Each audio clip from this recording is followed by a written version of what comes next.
Panginoon. At sumayo rin. Ang mabuting balita ng Panginoon ayon kay San Juan. Papuri sa iyo, Panginoon. Noong panahong iyon, nagtalo-talo ang mga Hudyo. Paanong maibibigay sa atin ng taong ito ang kanyang laman upang kanin natin? Tanong nila. Kaya't sinabi ni Jesus, tandaan ninyo, malibang kanin ninyo ang laman ng anak ng tao at inumin ang kanyang dugo, hindi kayo magkakaroon ng buhay. Ang kumakain ng aking laman at umiinom ng aking dugo ay may buhay na walang hanggan. At muli ko siyang bubuhayin sa huling araw. Sapagkat ang aking laman ay tunay na pagkain at ang aking dugo tunay na inumin. Ang kumakain ng aking laman at umiinom ng aking dugo ay nananahan sa akin at ako sa kanya. Buhay ang amang nagsugo sa akin at ako'y nabubuhay dahil sa kanya.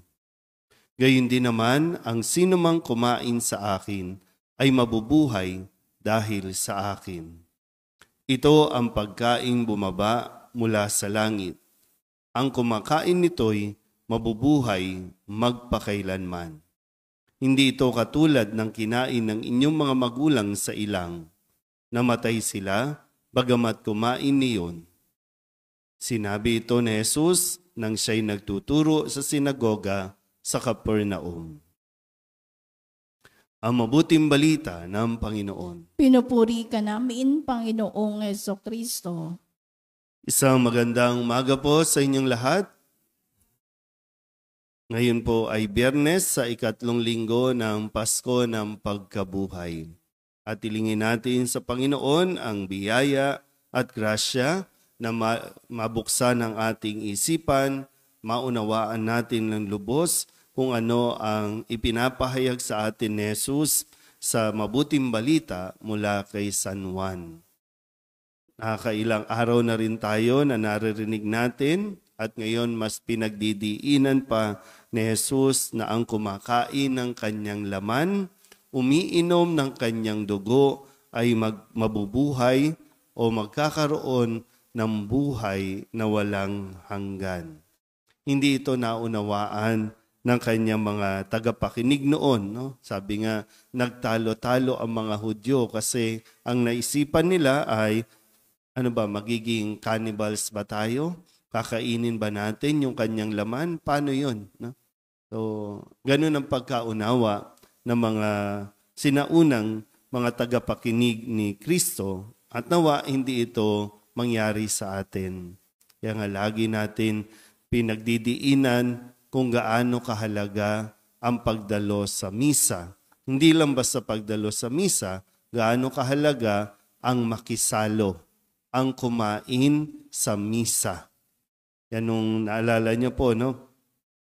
Nung lockdown, nung COVID tayo, talagang marami, no? Ang nanabik, marami yung talagang nakakita ng kahalagahan ng pagsisimba, ng misa. Bagamat, no, online lang tayo, sarado lahat ng simbahan, pinagbabawal ang pagtitipon-tipon, pero no, pasalamat tayo, nagkaroon tayo ng online, pero nandun pa din yung kulang. Kasi nga po, hindi tayo nakakakain. Nakakadalo lang tayo, nakakapakinig lang tayo ng misa, pero hindi tayo nakakakain. At ngayon, malaya na tayo ulit, bukas na ulit ang lahat ng simbahan, pero ganun pa rin ba yung ating naging pag-uugali, yung pagwawalang bahala sa misa, yung okay na yan, no? Hindi na ako dadalo sa misa. Nakikita ba talaga natin yung nais na ibigay ng Diyos sa loob ng misa at kung ano talaga yung makukuha natin? Kasi ito ang pinag-uusapan po, no, ay buhay. Hindi lang basta buhay, kundi buhay na walang hanggan. Sa atin ba mga narito kapag nagsisimba o pag nandito, mulat ba at sinisikap ba natin na maging bukas ang ating isipan na talagang ito ang katawan ni Kristo, ito ang kanyang dugo. Tunay.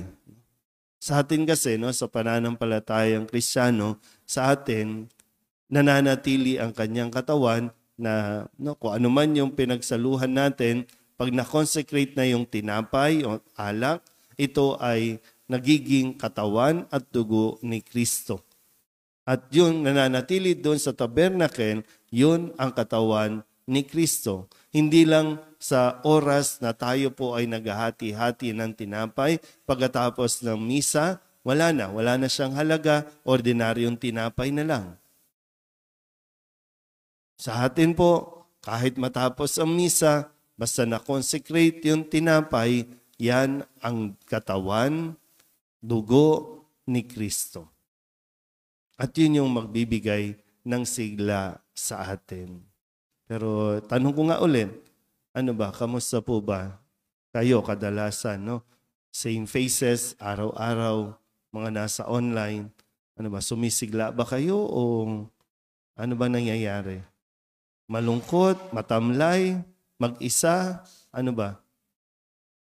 So anong naidudulot ng Eucharistia sa buhay mo?